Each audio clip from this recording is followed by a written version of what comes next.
What's up mga guys? Full chest workout po tayo ngayon, no? Check po natin ang ating katawan, no? Ayan, no?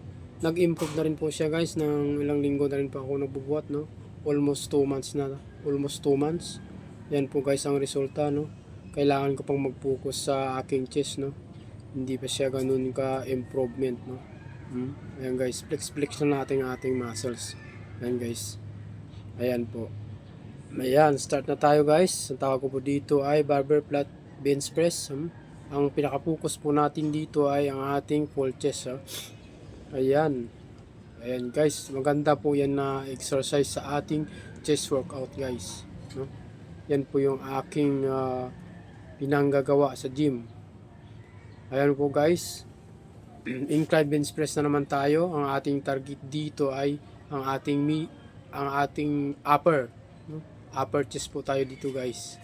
Ayan po guys, napakagandang workout po yan guys para sa ating upper chest para umangat, no? Ayan guys, di ba?